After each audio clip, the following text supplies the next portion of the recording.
patience, and embracing the power of your soul's calling. Here, you'll receive practical tools, soulful insights, and uplifting conversations that remind you you are never alone on this path. We'll open the lines and dive deep into the questions that matter most to you. Now, let's begin this powerful journey together with your host of The Journey of an Awakening Spirit, Kathleen Flanagan.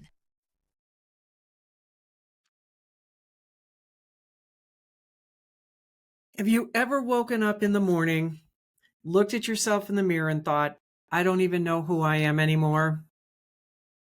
On the outside, maybe you've done everything right. You've built a career. You've kept up with responsibilities. You played the roles you thought you were supposed to play. You look put together. People respect you, maybe even admire you. But inside, there's this quiet ache, a question that whispers, where did I go? I know that feeling. I've lived it. And today I want to take you on a journey back to that part of yourself that may have forgotten, the self you were before the world told you who to be. Because here's the truth. That self isn't gone. She's still inside you, waiting. And when you reconnect with her life, life begins to feel whole again.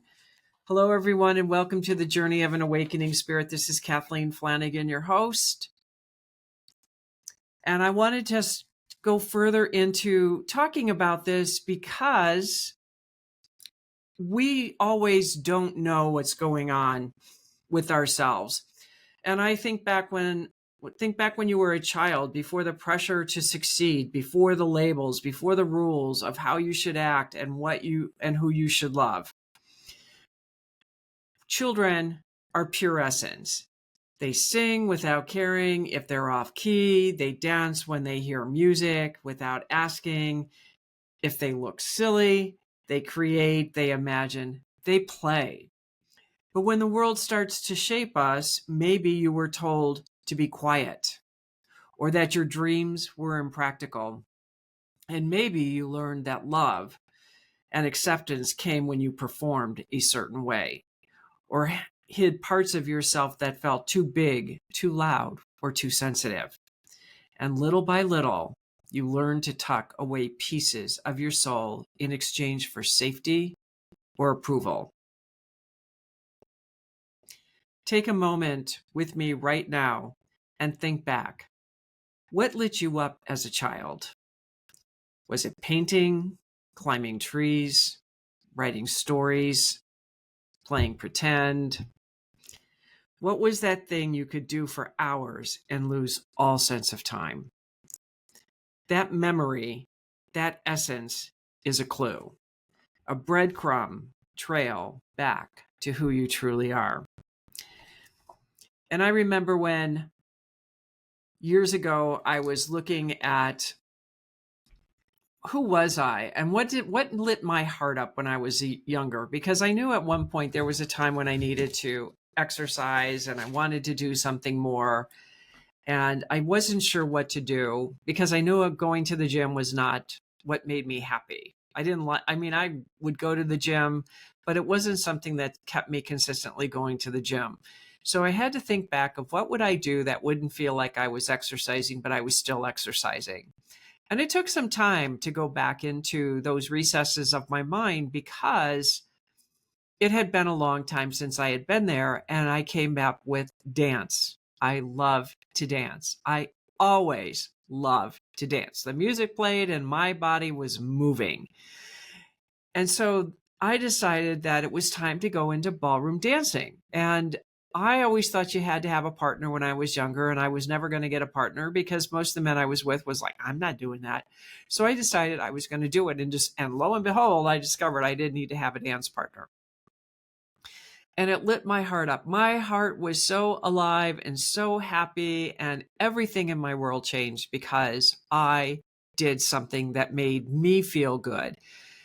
I didn't care what people thought, and I wanted to just constantly be in a different place. I wanted to take those masks off because I did hide. I hid for a long time, where I was putting on a mask, trying to be something that I wasn't, trying to prove that I was somebody different than who I was, and I had it all together. And on the inside, I wasn't together by any stretch of the imagination. And I just felt like I was always like had, duct tape holding myself together, because if it was anything weaker than duct tape, I would have fallen apart. And I didn't like that idea. So it wasn't that I didn't have a lot of fun in my life. I didn't laugh. I didn't carry on. I was always trying to stay reserved, because I learned over the years that if I had too much fun, people had an issue, or they got insecure, and it was their stuff and not mine. But I didn't understand that yet. And, today I was talking to a friend of mine today briefly, and she said something about that I'm one of her more angrier people. I'm like, wow, okay, I'm thinking I'm changing that, and here I am still showing that. But she said it wasn't that way, and I understood what she was saying. But what she said was that I allowed my anger to express. I allowed that full goddess energy to come out, because the goddesses get cranky too. So just know that, people, that just because it's Mother Mary or Mary Magdalene or Kuan Yin, they're goddesses, they're women, and they get cranky too. And I have a case in point that they actually did that when a man violated me in a way where my mother had just recently passed away. I was in this deep state of grief. He didn't like me there. That was his stuff, not mine. And he said, I can take it away. And I said, no. He said, I can move it for you. He said, no. Because I just knew that I didn't want whatever he was going to do. I knew I wouldn't be able to handle it. It took me an hour to get off that table. I was in such a place of despair. I had never felt that to that degree. And I was so angry, and it took months to get through this. And I remember seeing him several months later, and he decided to come up and talk to me. And he said that he didn't know what happened, but he had gotten burned where his skin was all red. He couldn't wear clothes. The doctors couldn't explain what happened to him. And as he's telling me this story, Spirit, Mother Mary, Mary Magdalene, all the goddesses were sitting here telling me what was going on. And I looked at him and I said, you know why this happened? It's because you pissed off the goddesses. I told you no. You violated this. You claimed that you cared about women. You cared that you respected them, but you did everything but prove that. And so they got angry because you did not respect me when I said no. And so they burned you. And the other thing that I got out of that was like, whoa. I didn't think they would do stuff like that, but they do. And we are women, and we do that. We do have this place. But what she was saying to me was, I feel when I'm angry, I feel it. I don't think it. I'm not like a man who has to analyze, why am I feeling this way? I'm in the raw emotion of whatever that is. And if I'm angry at somebody, I've learned over the years to take it out and give it to the person who caused it, not come home and kick the dog or beat up my husband or whatever it is. I learned to do that. And I realized at that moment, we're allowed to be that person. But see, I had a lot of that stuff beaten up out of me. I was told I was a crybaby because I would rather be angry than be called a crybaby. And I decided that I don't care if I want to be a crybaby, I'm going to be a crybaby, because that's part of what emotions are. We are fully expressed emotional human beings. We have emotions for a reason. We learn through our emotions. And I wanted to just come back into that place of, if this is what I'm feeling, it's okay to feel that. And most people sit there and they stuff their emotions. And what she was telling me was how much of that she learned over the years from abusive marriage, previous marriage, and that kind of thing, that she learned to stuff that. And this thing that happened yesterday triggered a bunch of stuff. And when it triggered it, what she was getting was, oh my God, I just stuffed so much of who I am, and not feeling and not allowing herself to feel the rage that she was feeling, but just really like not allowing anything to happen. Excuse me. Excuse me. And I think that's really important to really look at and pay attention to is we need to be allowed to express who we are and not be in fear. And if our partner doesn't like how we're responding or doing things, then that's their problem. It's not our problem. We're supposed to be fully self-expressed. We should be allowed. And if we are self-actualized and we understand who we are and we're taking responsibility for who we are, then that's what you do. You allow those emotions to express. You get to speak up and stand up for yourself. And we live in a society right now that if we stand up, we go to jail, we get killed, people beat us up, we get punished, whatever it is. And that's a form of bullying. It's a form of control over you. And then what you're doing is you're allowing your fear to take over that part of you. And I'm going to tell you something, people. I'm into the conspiracy theory, and I'm just going to leave it at that. So when I was in this process and I was studying what was going on, I had an injured foot from dancing. I had tendonitis, and I didn't know if I was ever going to be able to dance again because it seemed like it took forever. Well, I ended up going down a street I had never gone. It was a hill, and it was a school at the bottom of the hill, and there was a cop sitting there, and I got nailed for radar. Now, I wasn't going as fast as he claimed I was going because I know my brakes were on. But, it's his word against mine. So I decided I was going to contest the ticket. So I went to court. Because I went to court, I knew exactly what the judge was doing because he wasn't working on my favor. He was not an impartial judge because he was being paid by the city of North Glen. And when you're being paid by the city of North Glen, it's not you and you don't have any rights because their paycheck comes from the city. And I called him out on that. And then I went out and got his apostille, or the lack thereof, that was in the Secretary of State, and I nailed him on that. And I nailed this man for everything under the sun that I could nail him for, and he knew I was right, everything I said. So he actually went to get the bailiff, like to haul me off. And when I saw that and I looked over and I saw the bailiff standing up, I looked back at the judge. And I'm thinking, are you frigging kidding me? You are afraid of a female with a foot that I couldn't run if I wanted to. You are that intimidated by me? And I looked at him like that and he read my mind. And then he motioned to the bailiff to sit down because it was like, you have got to be kidding. You know what that judge did? He recused himself and there was another judge brought on because he knew that I was right and he knew that I could nail his ass to the wall. And I'm very proud of myself for that because what I did is I didn't stand up. I didn't let him intimidate me because everything that I said, I was right on. I am a common law person. I am a human being. When we go into the court systems, we are a corporation, all caps, corporation. The flag with the yellow fringe around it, Admiralty. We're on the water. We're supposed to be in a common law court and we're not. And I nailed him for that. But see, that was one of the first things that I did that's when I started to take my mask off because I started to see what was going on in the world.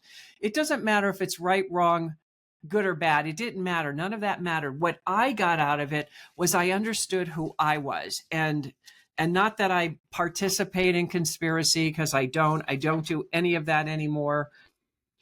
What it did is it took me back and made me remember who I was. And it did something on the inside when I realized that I'm a sovereign and that I am a child of God and I am not a corporation and that everything on this planet is designed to torture us, in my opinion.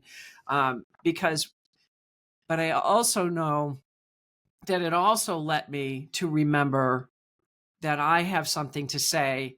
I'm in control of my thoughts, words, actions, and deeds. So yeah, I'm hiding in plain sight, if you want to call it that, because I played a lot of stupid little games about hiding in plain sight. And I really understood how this all worked.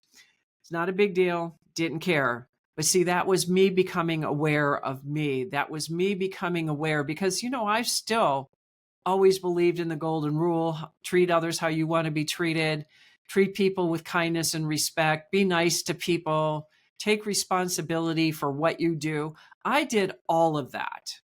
And I still do that. So I figured as long as I'm living like that kind of person, then I am still being the kind of person that I want to. And it doesn't matter what other people are trying to do to manipulate me, is that's what I'm doing. So that's the first step, is become aware of yourself. Reclaim what you don't recognize and simply notice where you've been living by expectation rather than authenticity, because that's what begins the healing. When I remembered who I was is when more of the massive healing started to happen. The second step is develop compassion. And what I noticed that when I started, I mean, I was always compassionate. That wasn't an issue with me. But I think what happened was, when the more I learned about me and the more I understood myself, the deeper my compassion went for others, the more forgiving I could be, instead of they're doing this to me or they don't like me or whatever the self-talk I was. I started to realize this isn't about me, it's about them.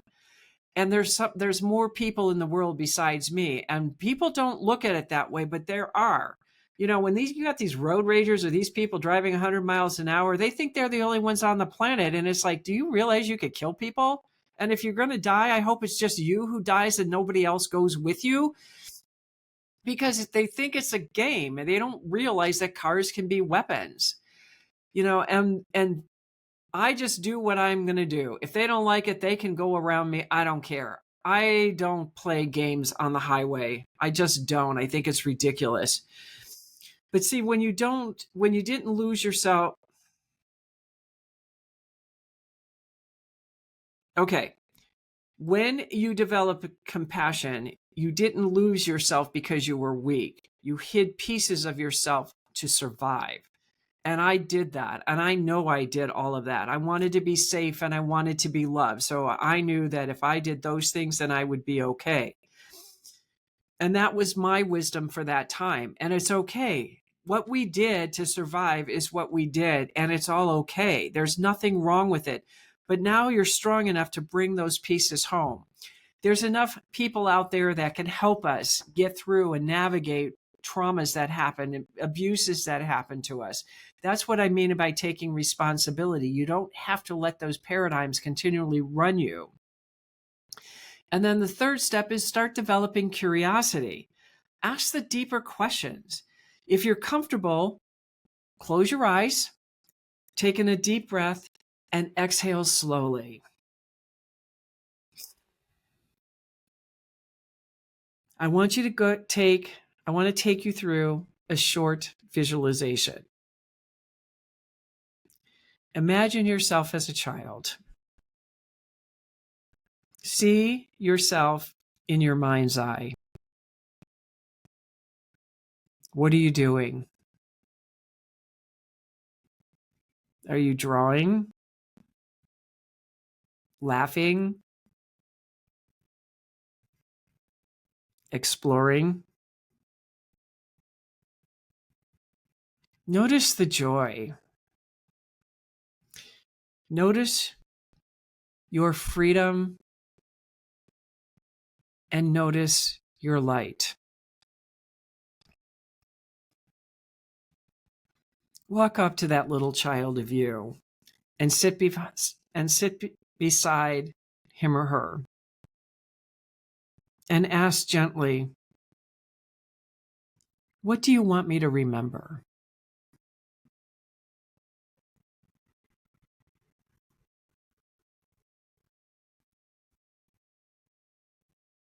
Really listen.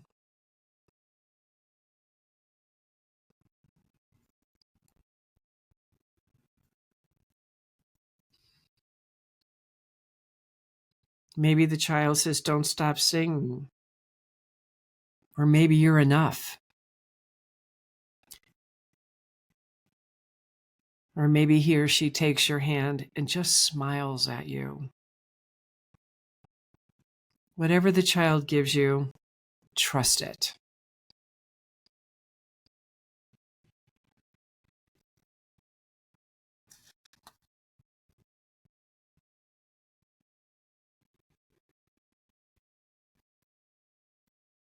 Take another breath. And open your eyes when you're ready.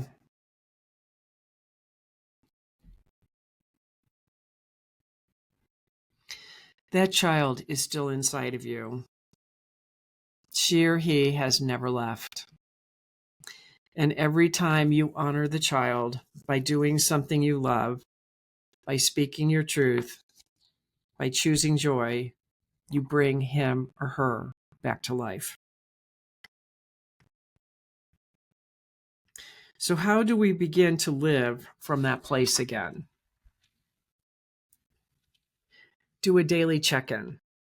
Every morning, ask yourself, am I doing this because it's true for me or because it's expected of me?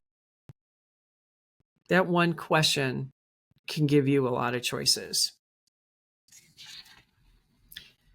Establish boundaries. Learn to say no. Saying no to what drains you is saying yes to your soul. And that's one of the greatest gifts you can give yourself. And it doesn't matter what somebody else thinks or how they feel or what their reaction is. Stand firm in it. As scary as it may be the first time you say no to somebody, do it anyways. When I first said no to somebody, it made all the difference in the world because it was a way of taking my power back. It was so incredibly subtle. And yet I felt like I was moving mountains inside of me. You're not a bad person. And if they think that, then maybe you don't need to be around that person anymore. You're allowed to take care of you because nobody's going to take care of you like you do. Nobody's going to love you like you do. And that's something that boundaries are so critical. You have a right to be heard. You have a right to have your needs met, just like everybody else on the planet. And you learn to compromise if you need to do that or not. And then start reigniting your passions. Go back to something that you loved as a child. Mine was dance. My whole world changed when I got back into dance. Everything changed. I moved to Illinois. I wrote my books. Yes, I went through a lot of stuff back then, but I was excited. I was happy. Miracles were happening. I was meeting new people. So much was being done, and I was creating my life the way I wanted my life. I did not know I had that much power in my life until I did this. You know, when I bought my house, it was, well, what do I want my house to look like? Because I had pieces of my mother's furniture, I had grandma's furniture. It was like I had everything but what I liked. And then what I did like, it was like, this was from my marriage. I don't want it anymore. And so that's what I started to do was, well, what is it that I want? And I wanted color. I have so much color in my house. You can see I have a purple wall behind me, but it was the way I did it I just brought in so much more color and it made me feel good. It made me feel alive. It made me feel bright, vibrant. And it was me. It was me. This is who I am. I went into mid-century modern. I love Scandinavian design. You know, I like simplicity, simple but elegant. That is who I am, simple and elegant. And that's exactly how I created my house. And I love it because it's so me, because there's warmth in it. And yet it's just, to me, it's just a perfect balance. And that's coming back to yourself. That's when you start rediscovering is that you bring your house back to you and you're not doing your mom's or your grandma's or your neighbors or whatever. And then and then whatever else, what are your hobbies? What do you love to do? Because that all brings you back to your authentic self. And when you're living authentically, it doesn't mean you're abandoning your responsibilities. It just means that you're aligning with your life so that the outer world reflects your inner truth. It means remembering that you are more than the roles that you play, and you are a soul here to shine. Because I know a lot of you are probably thinking, because it's so crazy and hectic in the world today, who am I? Why am I here? What is my bigger purpose? And until you can start answering those questions and until you go inside of yourself, you'll never have those answers until you actually start doing that work. And before the world told you who to be, you are already whole. and you are still whole and complete just the way that you are. You didn't do anything wrong. You did what you needed to do. This is the path that you chose for yourself, but now it's time to wake up and take control of your life. Because you're already worthy and you are already radiant. And that self you think you lost, she's still there. She's been waiting for you to remember, just like me. The journey that I've been on in the last year and a half of taking me back and revisiting my entire life was the most perfect life I could have given myself. It may have sucked to be me. It may not have been the most pretty life that anybody ever had, but where I am today was well worth everything I went through to be here right now. And I want to leave you with this invitation. This week, just take one small step to honor your true self. And maybe it's saying no when you usually would say yes. Or maybe it's dusting off an old passion. Or maybe it's journaling with your inner child. Because I can promise you that when you do that inner child work and she's angry or he's angry at you, when you start reconnecting with that inner child, your life will change, because now you're honoring you. You're honoring what needs to be done. And that little boy or girl inside of you knows who you are and wants to participate with you, but it's also afraid. So when you start nurturing that child, you're nurturing yourself as well. Because every step you take back toward authenticity brings you closer to peace, joy, and freedom. And I promise you, when you take off all the masks and live as who you really are, the world doesn't reject you. The right people, the right opportunities, the right life begins to rise up to meet you. And it's miracles. It's like miracles are happening in your life that you didn't know, but it's all because you are letting the world see you for who you are. I keep watching what's coming towards me, because who I am, and the more I stand up and do the things that I'm doing, the more I see what's going on, the more miracles that are happening, the more amazing people are showing up in my life. And who knows where this is going, but it's so exciting. And that's what you can expect too. Because life rises up to meet you. Isn't that a cool thing to say? I mean, I love that, because life is meeting you. It's meeting you on your terms. And it's also driving you to get closer to who you are and why you're here on this planet as well. So ask yourself, who was I before the world told me who to be? And then have the courage to live with that answer. I put together a little questionnaire on remembering the self that you forgot, and I'm putting it together, and I'll have it in the show notes when I get it finished. It's just about done, but it's not there. I also have the activation guide, the light activation guide. I do have a de-stress meditation on the Kathleen M Flanagan site. I do have services. Feel free to call me if you need somebody to just help navigate through things that are going on. I appreciate you being here today. It means the world to me. And if you like the channel and liked what you heard, feel free to subscribe to get messages when the new shows are coming out. And if you know somebody who is in need of hearing this, then feel free to send them the link. I really appreciate it. My mission is to help you guys remember who you are, because we are in such dark times on so many levels, and yet the light is shining so brightly on the planet.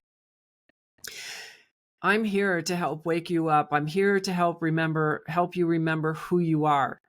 There is so much more that you can be than what you think. We are beyond the 9 to 5. We are more than sex. We are more than alcohol and drugs. We are more than reality TV. You know, the TV dramas that you watch, that's your life.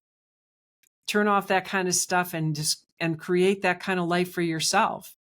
It's all there for you. All you have to do is just change who you are, change your thinking, and move in that new direction.